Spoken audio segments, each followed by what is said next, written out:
Selamat menonton video pembelajaran ini. Jangan lupa subscribe untuk menunjukkan dukungan kamu kepada channel aku.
Teman-teman kelas 5 di seluruh Nusantara.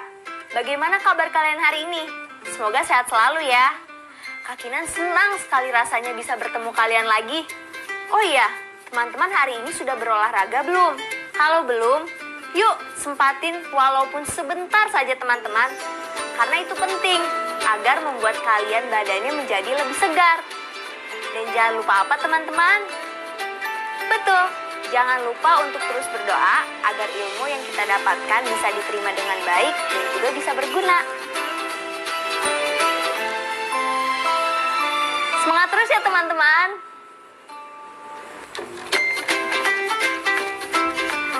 Pelajaran hari ini akan kita mulai dengan kisah teman kita, Rika. Baca dan simak baik-baik ya teman-teman.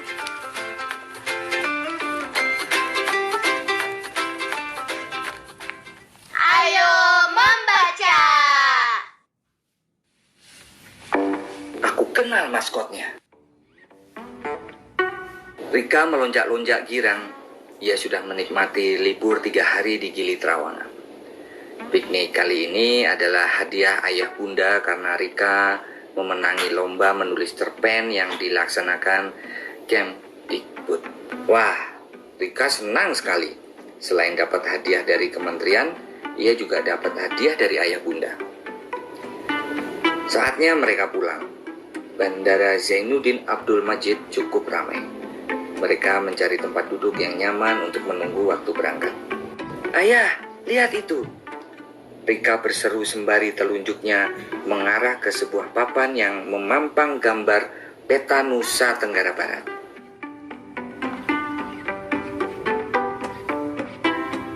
Ayah dan Rika mendekati papan informasi. Kamu mengerti maksud gambar ini? Tanya ayah. Tahu ya, ini tentang hewan dan tumbuhan khas Nusa Tenggara Barat, ya kan? Jawab Rika sambil menunjuk gambar rusa dan ajang kelicung. Wah, pintar sekali anak ayah, puji ayah. Rusa Timor dan ajang kelicung ini khas dan maskot Nusa Tenggara Barat, Rik. Saat ini jumlahnya semakin menurun. Karena itu pemerintah mengajak semua pihak untuk melestarikannya, termasuk mengajak kita, jelas ayah. Maskot, Rika tampak berpikir. Maskot itu sesuatu yang dijadikan simbol, jelas ayah. Apa yang bisa kita lakukan ya, ujar Rika.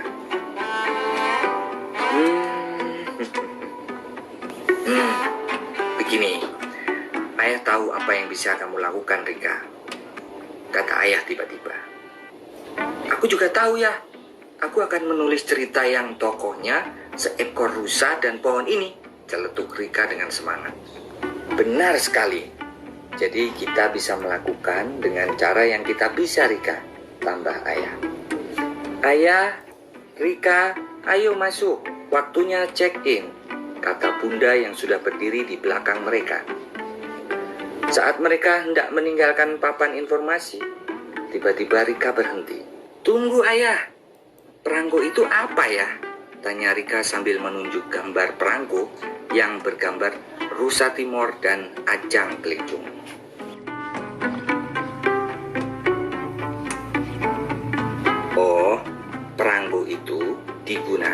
kalau kita berkirim surat lewat pos.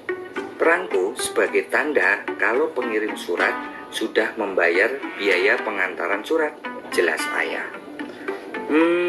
Kita tidak pernah ya kirim surat. Kalau ke Eyang atau Bude, biasanya ayah bunda cuma telepon, kata Rika. Teknologi internet sudah memudahkan kita untuk berkirim kabar. Tidak seperti dulu, orang harus menulis surat, menempel perangko di amplop, pergi ke kantor pos agar bisa memberi kabar pada keluarga atau teman yang jauh. Jelas bunda sambil mereka berjalan menuju ruang check-in. Wah, aku mau buat cerita tentang surat yang pakai perangko. Perangko dengan maskot daerah, seru Rika. Benar-benar anak ayah, kata ayah kembali memuji. Yeay, anak bunda juga kan? Seloroh bunda. Mereka tertawa sambil meninggalkan sang rusa yang tersenyum memandang kepergian mereka.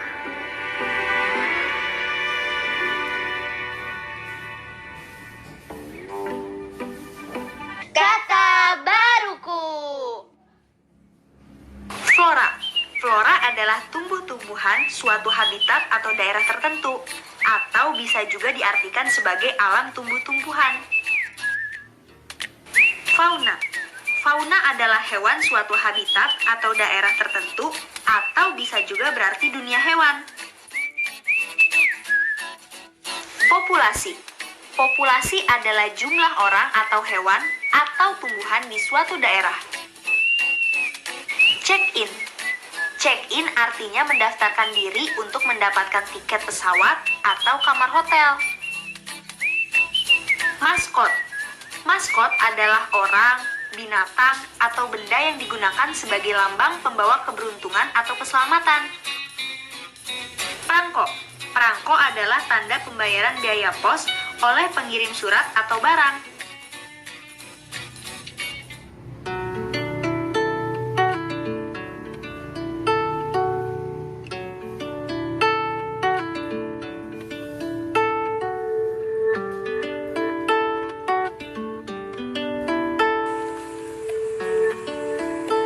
Wah, banyak sekali ya kosakata baru setelah kita tadi membaca cerita tersebut.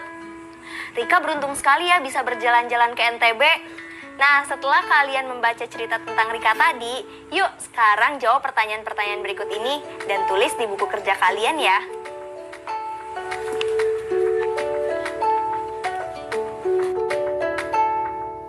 Pertama, mengapa Rika sangat senang saat pulang piknik?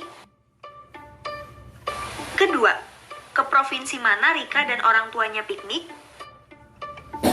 Ketiga, perjalanan mereka menggunakan alat transportasi apa?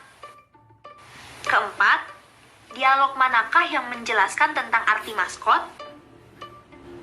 Kelima, paragraf pertama menjelaskan tentang apa? Keenam, apa fungsi perangko? Ketujuh, menurutmu mengapa saat ini orang jarang menulis surat?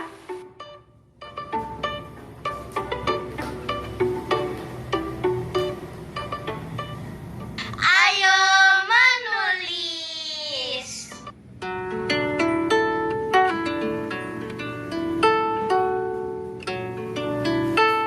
Teman-teman, masih ingat kan papan pengumuman yang dilihat oleh Rika dalam cerita tadi? Ini Kak Kinan tunjukkan lagi ya.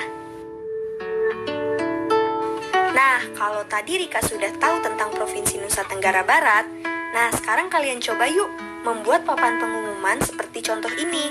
Kak Kinan bantu dengan tabel ya.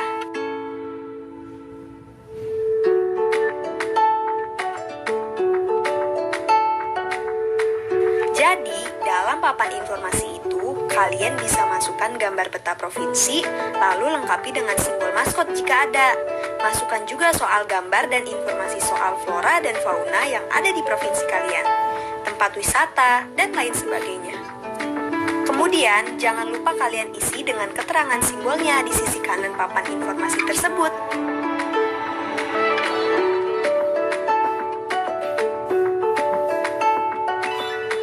Kalau kalian masih bingung, bisa tanyakan ke guru kalian ya. Kak Kinan mau mengeposkan surat ini dulu. Ayo mencoba. Teman-teman sudah pernah belajar tentang penggunaan kata depan di dan dari kan? Supaya kita bisa lebih paham lagi, coba lengkapi kalimat rumpang berikut ini dengan kata depan di dan dari. Kalian baca dulu kelima kalimat ini baik-baik sampai selesai. Lalu tulis jawabannya di buku masing-masing.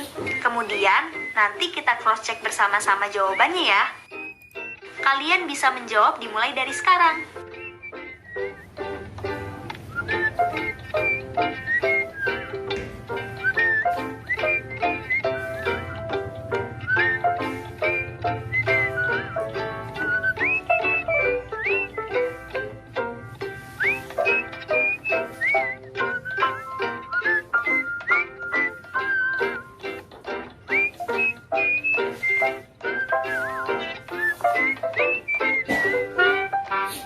Sudah? Kalau sudah, mari kita cek sama-sama jawaban kita. Kalimat pertama, rusa Timor merupakan maskot Nusa Tenggara Barat. Artinya, binatang itu khas dan diistimewakan di daerah Nusa Tenggara Barat. Kalimat kedua, populasi rusa Timor kian berkurang. Saat ini hanya di Taman Nasional Gunung Rinjani, Taman Nasional Gunung Tambora, dan Pulau Moyo.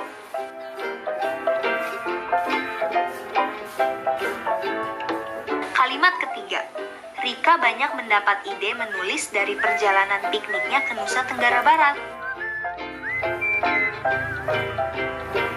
Kalimat keempat, Rika membaca papan informasi yang terpajang di pusat informasi bandara. Kalimat kelima, Rika semakin bersemangat untuk menulis setelah mendapat hadiah dari kementerian dan orang tuanya.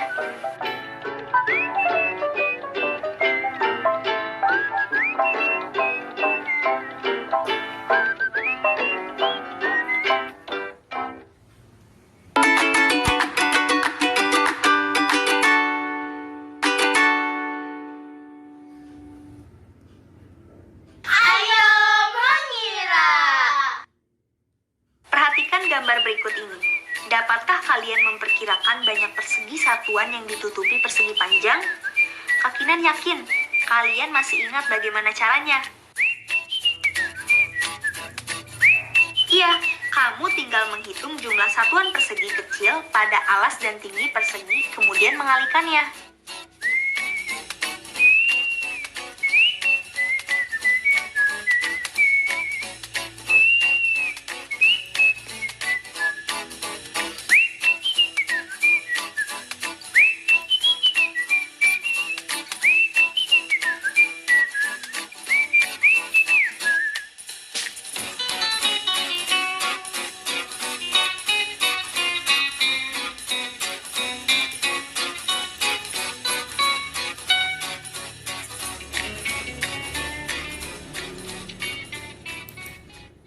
Ayo membaca. Bacalah teks ini dengan seksama. Indonesia merupakan negara kepulauan yang membentang dari Sabang hingga Merauke. Setidaknya ada sekitar 17.504 pulau di Indonesia. 7.870 pulau telah memiliki nama dan 9.634 pulau belum memiliki nama. Jika kamu bandingkan, banyak mana pulau yang telah memiliki nama atau yang belum memiliki nama? Lalu, bagaimana cara kita membandingkannya? Untuk membandingkan bilangan, bandingkan setiap angka yang memiliki nilai tempat yang sama, mulai dari nilai tempat yang paling besar. Jadi, kita tentukan dulu nilai tempat dari kedua bilangan tersebut. Nih, Kakinan kasih contohnya. Pulau yang telah memiliki nama berjumlah 7.870. Nilai tempat dari bilangan 7.870 yaitu angka 7 pertama nilainya ribuan, angka 8 nilainya ratusan, angka 7 berikutnya nilainya puluhan, dan angka 0 nilainya satuan.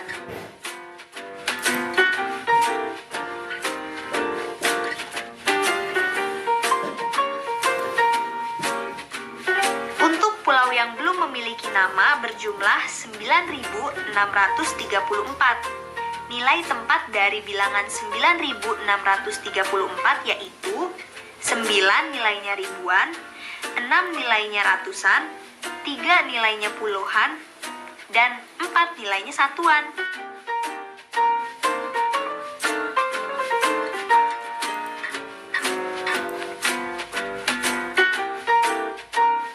Karena 7.000 lebih kecil nilainya dari 9.000, maka 7.870 nilainya lebih kecil dari 9.634. Sudah paham kan teman-teman?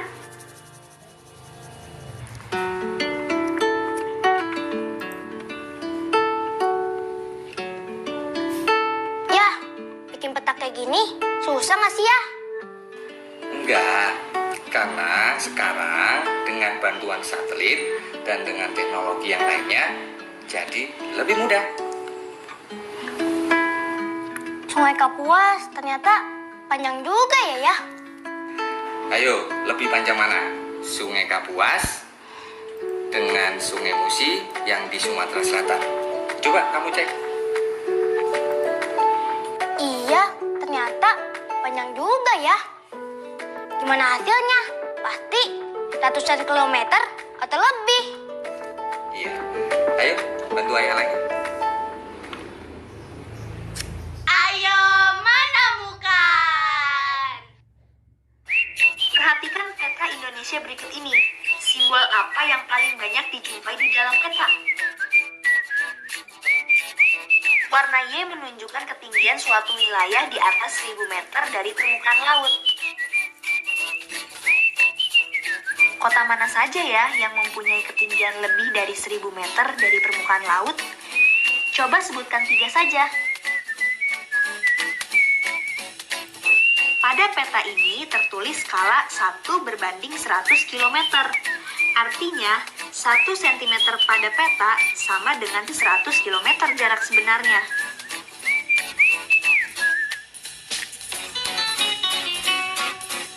Nah, apakah teman-teman punya peta Indonesia di rumah? Jika ada, coba cari tahu jarak 2 tempat pada peta, yaitu antara kota Kembatin dan Bontang di Pulau Kalimantan. Ayo berlatih. Perhatikan kembali peta Indonesia ini, lalu jawab pertanyaan-pertanyaan berikut ini ya. Pertama, tuliskan 3 kota yang memiliki ketinggian 100 sampai 400 meter di atas permukaan laut. Kedua, tuliskan 3 kota yang menghasilkan nikel. Ketiga, temukan jarak pada peta dan jarak sebenarnya antara kota berikut ini. A. Pangandaran dan Bojonegoro. B. Bolong Mongondo dan Sumbawa. C. Sorong dan Kepulauan Natuna. Untuk menjawab pertanyaan ini, kalian membutuhkan peta atau atlas yang ada di rumah kalian. Jangan lupa perhatikan berapa skala pada peta tersebut ya. Silakan teman-teman jawab, lalu kalian bisa mendiskusikan jawaban kalian masing-masing bersama teman dan guru ya. Proyek kreatif minggu ini. Nah teman-teman, Kak Kinan baru saja pulang dari toko buku dan membeli kertas untuk proyek kreatif mingguan hari ini. Nah, kalian sudah membuat rencana petanya bukan? Hari ini kita akan melanjutkan proyek kreatif kita mingguan hari ini. Nah, yang pertama, kalian harus membuka kembali rancangan peta yang sudah kalian buat kemarin. Yang kedua, periksalah dan cocokkanlah alat dan bahan yang sudah didapatkan itu sesuai atau tidak ya. Lalu, langkah pertama yang harus kita lakukan itu apa ya? Simak baik-baik ya. Pertama, tentukan arah mata angin. Kalian dapat menentukannya dengan cara berdiri di bawah sinar matahari seperti yang Karin lakukan kemarin. Jika kalian berdiri pada pagi hari dan membelakangi terbitnya matahari, maka arah bayangan menunjukkan arah barat dan tangan kananmu menunjukkan arah utara. Kedua, tuliskan arah mata angin di pojok kanan atas kertas yang kalian gunakan. Arah utara ada di bagian atas, seperti gambar berikut ini.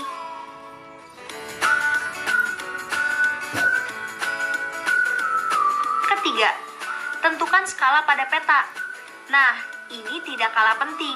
Jika kalian membuat peta dengan skala 1/100.000, artinya 1 cm pada peta sama dengan 100.000 cm jarak sebenarnya, atau 1 km jarak sebenarnya.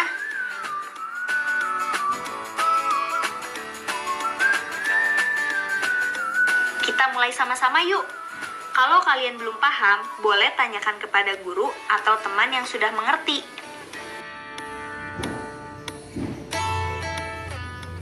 Refleksi. Nah teman-teman, kita sudah ada di penghujung pembelajaran hari ini. Tapi sebelum kita berpisah, yuk kita ingat-ingat kembali materi yang kita bahas hari ini. Apakah kalian bisa menyebutkan berbagai informasi di provinsi kalian masing-masing? Misalnya, flora dan fauna apa yang menjadi khas di provinsi kalian?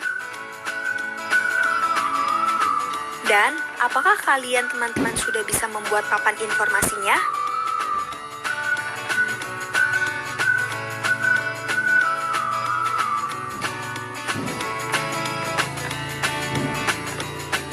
Salah satu hal penting yang harus ada dalam sebuah peta adalah skala pada peta. Apakah teman-teman sudah bisa membaca skala pada peta dan memahaminya?